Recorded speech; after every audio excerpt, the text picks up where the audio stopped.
Hola, ¿qué tal? Soy el doctor Fausto Rodríguez Manso.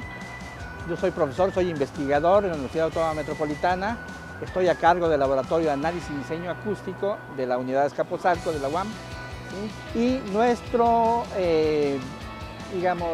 tema central es el ruido ambiental en la Ciudad de México.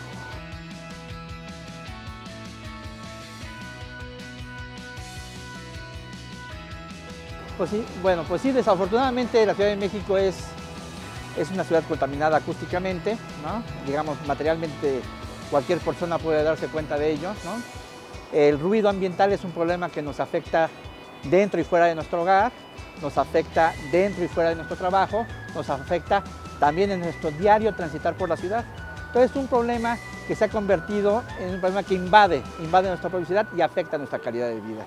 Entonces, este es un tema que en muchos lugares del mundo se está enfrentando. En México se están empezando a hacer esfuerzos importantes, ¿no? Hoy en día, gracias al trabajo que hemos hecho en la UAM y también en vinculación en parte con la Secretaría del Medio Ambiente, se tiene ya un mapa de ruido, por ejemplo, y de esa manera hemos empezado a ver cuál es el problema que tenemos en esta ciudad. También gracias al apoyo de CONACYT, por así decirlo, ¿sí? Es importante el tipo de estudios que estamos hoy centrándonos mucho más y adentrándonos mucho más en el problema fundamental del ruido ambiental en la Ciudad de México.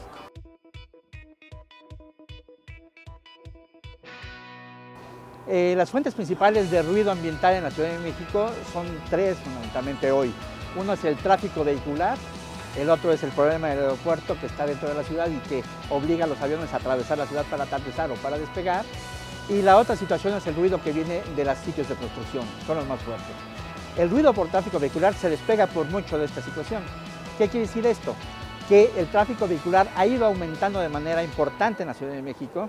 Hoy en día se dice que hay más de 5 millones de vehículos circulando por la zona metropolitana y eso hace esto un problema grave.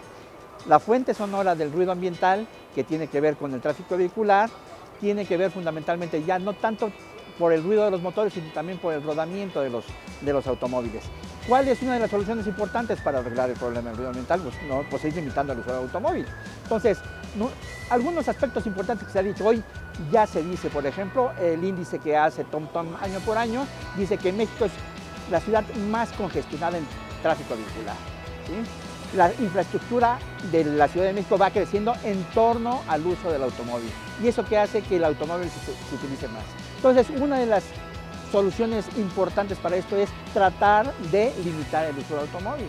¿Y cómo se puede hacer esto? Pues con transporte público, ¿no? Con transporte público, con vías alternas de transportación, como pueden ser las bicicletas, como puede ser el peatonalizar algunas zonas importantes de la ciudad. Y combinar todos estos aspectos va a dar una solución importante. Claro, esto hay que combinarlo con aspectos que tienen que ver con la seguridad, con el mantenimiento, con la educación cívica y con la puntualidad, diría yo, ¿no? Bueno, hoy en día, ¿sí?, el uso del transporte público ha ido mejorando poco a poco en la Ciudad de México. Tenemos sin duda el asunto del Metrobús y la Ecobici, ¿no? El Metrobús es una de las opciones importantes. Sin embargo, todavía esto se puede mejorar. ¿Y cómo? ¿En base a qué? En base a la tecnología, ¿sí? Hoy en día el ruido que viene proveniente de los motores de diésel, bueno, pues sigue escuchando de manera importante en los camiones, pero esto va a ir mejorando seguramente. Hoy hay tecnologías que tienen que ver con lo eléctrico, ¿sí? Los autobuses eléctricos y los autobuses híbridos son una opción importante. Si en la Ciudad de México tuviéramos una red de autobuses que tuviera la posibilidad de inclusive entrar a zonas residenciales sin hacer ruido, sería muy importante. ¿Por qué? Porque eso le daría la opción a las personas que están en la zona residencial, que viven, vaya ahí, de poder optar por un transporte en la esquina de su casa, digamos, ¿sí? Y ese transporte puede transitar en la noche inclusive y no le va a hacer ruido. Claro, es una opción importante, yo creo que hay que tratar de perseguir. Claro, esto tiene que ir acompañado con situaciones de planeación y situaciones que tienen que ver con la seguridad y la mejor atención cada día a los ciudadanos de la Ciudad de México. Entonces, yo creo, y hoy estamos aquí, por ejemplo, en esta zona que es Buenavista, donde tenemos a la vista, por ejemplo, dos tecnologías importantes. La que está utilizando actualmente Metrobús, que tiene que ver con los motores de diésel, ¿sí? Y una que se está empezando a implementar, que tiene que ver con la cuestión eléctrica. Yo creo que este asunto de los autobuses eléctricos va a mejorar también al usuario del transporte, porque el ruido que se escucha dentro de los autobuses es un problema también. Dentro del transporte público, pues, el ruido natural de las máquinas y de los motores, combinado con la operación misma de este tipo de equipos, ¿no?, hace que tengamos un problema de ruido al interior de los autobuses. Hoy, la tecnología que tiene que ver con la electricidad, ¿sí?, permite que eso no se escuche. Y eso va a redundar en el confort y en el bienestar de las personas al realizar sus viajes. Seguramente esto va a traer a mucho más personas que no usan tradicionalmente el transporte público para acercarse a él. Y eso va a ayudar a la larga a que la ciudad vaya bajando los niveles de ruido ambiental y por lo tanto la contaminación acústica que tiene. ¿Qué normas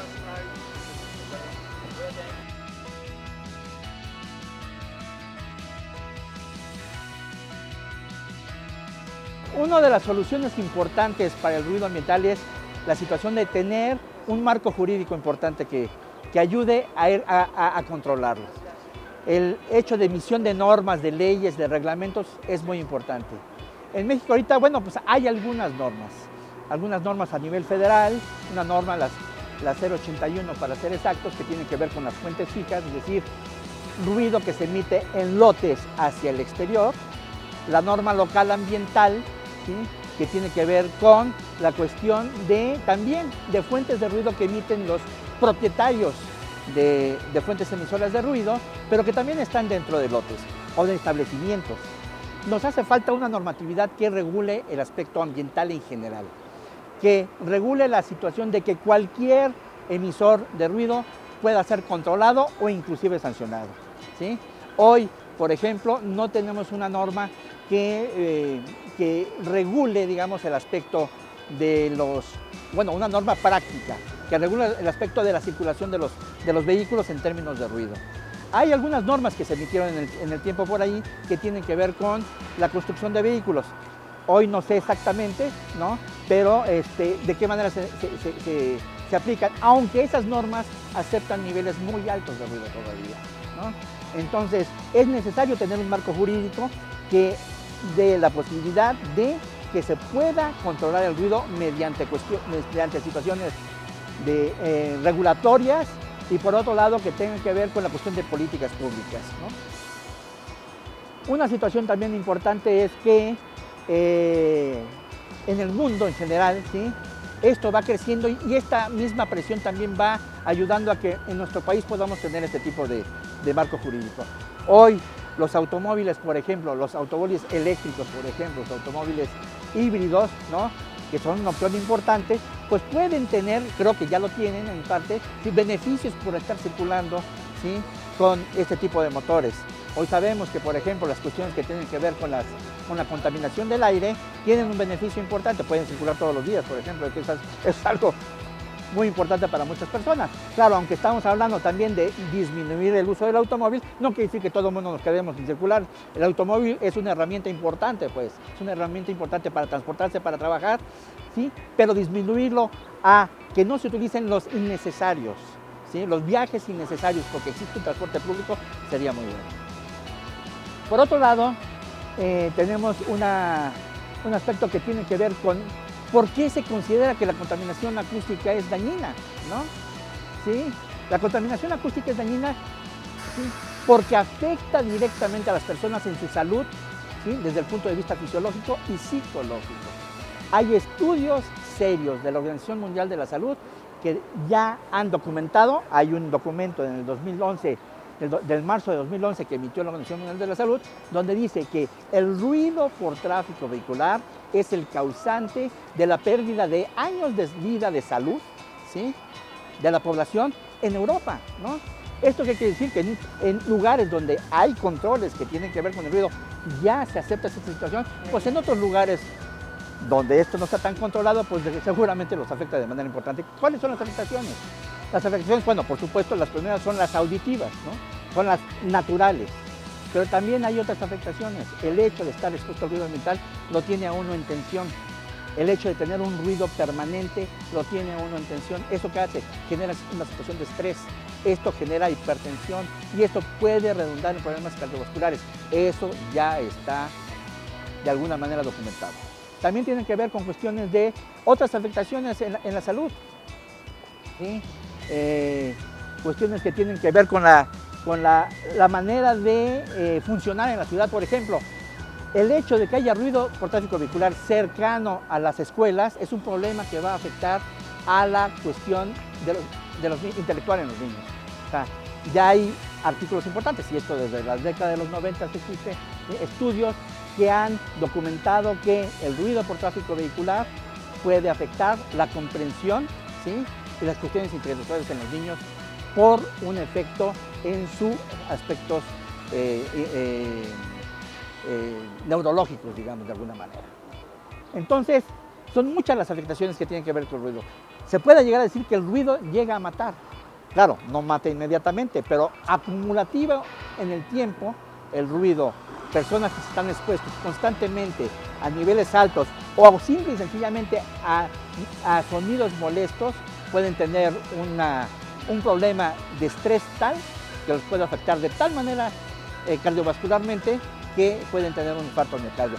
También está documentado esto.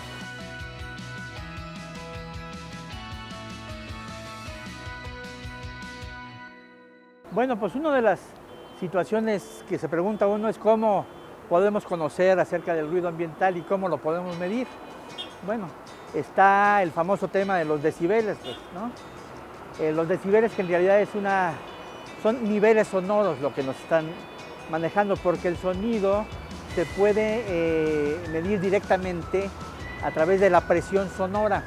Entonces la presión sonora generalmente se va a expresar en pascales, se llama, pero cuando nosotros encontramos que el nivel mínimo audible en pascales es 1 y lo comparamos contra ese nivel mínimo audible, podemos darnos cuenta de un nivel que hay con respecto a esa situación, y esos son los decibeles.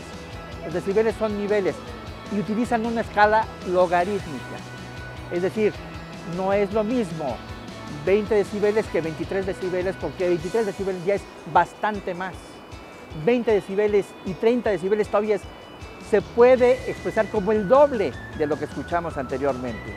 Entonces, ¿qué quiere decir esto? Que cuando nosotros escuchamos el término decibeles, que es muy común que la gente hable libremente de los decibeles, bueno, pues tenemos que entender primero que la escala audible, digamos, entre el umbral del sonido, que son 0 decibeles, ¿sí?, y lo que es el máximo nivel tolerable desde el punto de vista de antes ya materialmente cuando estamos sintiendo dolor, ¿no?, que son los 120 decibeles, entre 0 y 120, ¿sí? Hay distintos niveles que se pueden determinar como umbrales. Por ejemplo, el umbrales de confort son los 50-55 decibeles. Eso es lo que nos está explicando o lo que nos recomienda, por ejemplo, la Organización Mundial de la Salud, ¿sí? Están otro nivel que es el máximo tolerable, que son 65 decibeles. Digamos, hasta ahí podemos estar todavía platicando con alguien, aunque tenemos idea de que el ruido está presente. Pero ya a partir de los 70 decibeles es un problema, ¿sí? 70 decibeles y 75 decibeles, ¿sí?, es lo que comúnmente encontramos como promedio en las vialidades de la Ciudad de México, ¿sí? ¿Esto qué es? Son vialidades, son niveles que se miden durante el año, es decir, son niveles continuos equivalentes. Por supuesto, hay de repente niveles que se disparan. O sea, puede haber de repente que pase un autobús o un camión con el escape abierto y nos vamos por encima de los 100 decibeles. Pero eso no quiere decir que tengamos 100 decibeles todo el tiempo. Entonces es muy importante conocer cuáles son los niveles sonoros que tenemos continuos, es decir, un promedio, en este caso energético, que se dice, que se da en eso. ¿Qué escala entonces se recomienda? Bueno, entre los 50 y los 65 decibeles sería algo idóneo. Es muy difícil encontrar eso en la Ciudad de México. ¿Por qué? Porque, como nos podemos dar cuenta normalmente, la presencia del ruido ambiental es mucha. Del ruido ambiental por tráfico vehicular sobre todo. Entonces, hay que abatir eso. ¿Cómo? Pues disminuyendo las emisiones sonoras. Las emisiones sonoras que los motores de combustión interna generan, sí, son altas, 85, 90 decibeles, ¿no?, cuando salen de planta los autobuses, ¿sí? Pero un autobús, por ejemplo, que no emite tanto sonido, son aquellos que son, por ejemplo, los híbridos, que hacen una combinación de lo que es el ruido mecánico con la ausencia de ruido porque, aunque parece ser que se apaga el motor, en realidad está encendido eléctricamente. O los idóneos son los que son eléctricos. Los eléctricos permiten que haya una presencia de autobuses, ¿no?, que no va a molestar por efecto del ruido. Claro, se tiene que combinar con otras situaciones, con que los pavimentos son adecuados, con que hay un mantenimiento adecuado de las unidades y con que hay una conciencia por parte de la población. Pero bueno, este es un asunto importante.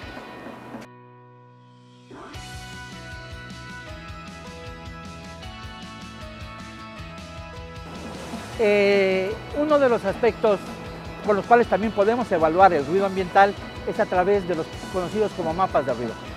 Nosotros, la Universidad Autónoma Metropolitana Unidad Azcapotzalco, a través de nuestro laboratorio de análisis y diseño acústico, hemos construido el primer mapa de ruido para la zona metropolitana del Valle de México. ¿Qué es un mapa de ruido? Un mapa de ruido no es estos de que se cuelgan en una pared para verlos, ¿no?, sino es un mapa de ruido, es algo vivo, es algo que nos permite monitorear en el tiempo cuáles son el impacto que tiene las fuentes sonoras en la ciudad. En este caso, por ejemplo, el mapa de ruido que construyó la Universidad Autónoma Metropolitana en una vinculación con la Secretaría del Medio Ambiente del Distrito Federal fue a través de conocer cuál es el impacto del ruido por tráfico vehicular. Y esto se hizo a través de datos estadísticos, porque los mapas de ruido se construyen a partir de datos estadísticos, porque tienen que ser datos de qué es lo que sucede en un amplio rango de tiempo, ¿sí? De esta manera podemos conocer cuál es el impacto específico de una fuente sonora como ruido ambiental, ¿sí?, en una zona específica. En ese momento, cuando construimos el mapa y que terminó en el 2011, aunque se sigue trabajando con información en mapas de ruido ya un poco más locales, ¿sí?, las vialidades que tienen más impacto son, por ejemplo, el circuito interior, ¿sí? El circuito interior, por ejemplo, en el tramo que va entre La Raza y el aeropuerto, que es un tramo, digamos, que tiene mucho impacto por la carga de vehículos pesados que tiene, por la carga de vehículos ligeros, y también por ahí pasa una línea superficial del metro, por ahí pasan aviones ocasionalmente, ¿sí?, aunque se trata del tráfico vehicular, ¿sí? Y hay otra situación que también las ciudades, ¿sí?, cuando tienen edificios altos las ciudades, protegen a las colonias aledañas, ¿sí? Entonces, en ese lugar, las construcciones todas son bajitas. Entonces, eso hace que el ruido permee más allá de la avenida misma. Otro asunto importante que es con el cual se puede evaluar el ruido, ¿sí?, es mediante mediciones. Es decir, si hay estaciones de monitoreo, que la Secretaría del Medio Ambiente de la Ciudad de México tiene una red de monitoreo de ruido que está por ponerla en operación, ¿sí? Eso nos permite alimentar también los mapas de ruido, es decir, nos permite que a partir de mediciones continuas que se están haciendo, pues ir actualizando la situación del ruido.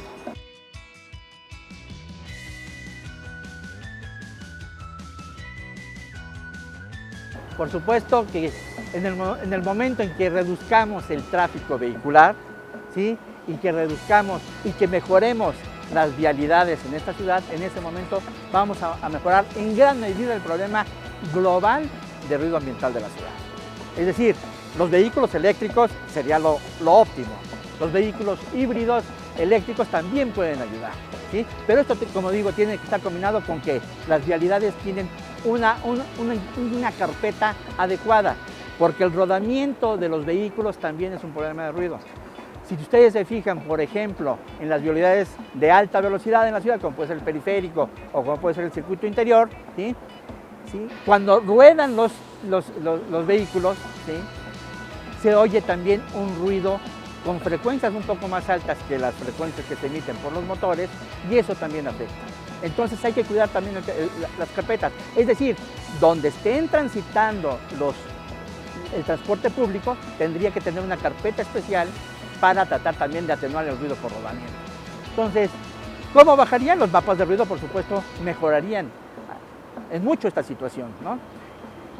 Se entiende, por supuesto, que hay, aparte de estas grandes fuentes de ruido que son el tráfico y el tráfico vehicular y el aeropuerto y todas estas situaciones, el flujo de aviones y la construcción, también hay fuentes de ruido locales, pues, ¿no?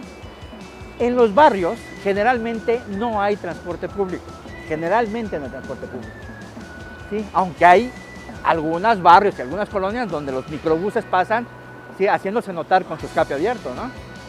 ¿Sí?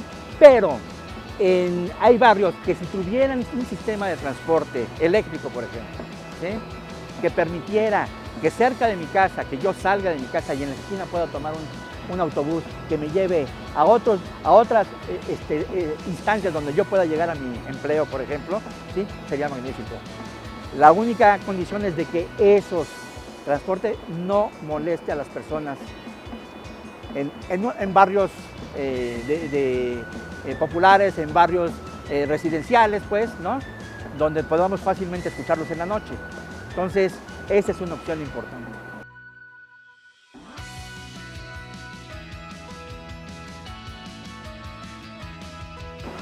Tenemos conocimiento de que este problema no es solo de la Ciudad de México. O sea, hay ciudades como Bangkok, hay ciudades como en la India, por ejemplo, que tienen este tipo de problemas por otras situaciones, ¿no? Pero siempre sí hay ciudades importantes, las ciudades en el mundo del norte, en el norte de Europa, por ejemplo, Dinamarca, Suecia, Noruega, ¿sí? Alemania, ¿sí? Tienen una política muy precisa al respecto. Ellos lo tienen clarito. Es decir, un lugar donde hay ruido no puedo vivir, ¿sí? Y al respecto, ¿sí? Tienen una política clara de transporte público que pueda llegar a los lugares donde viven las personas y no les vaya a causar un problema. Es común, bueno, que estos autos eléctricos sí, se produzcan y sean utilizados en estas ciudades como, no sé, Estocolmo, ciudades como Copenhague, ciudades como Göteborg, por ejemplo, ¿no? Que tienen una red importante de vehículos eléctricos, ¿sí? Bueno, entonces este es solamente una de las soluciones posibles para la contaminación acústica de la Ciudad de México, ¿no? Sí, no es la solución total, pero va a contribuir de manera importante. A esto se tiene que aunar, ¿sí? Políticas públicas que estén encaminadas a hacer mucho más seguro el transporte público, a ser mucho más eficiente y con más mantenimiento y que la población esté consciente.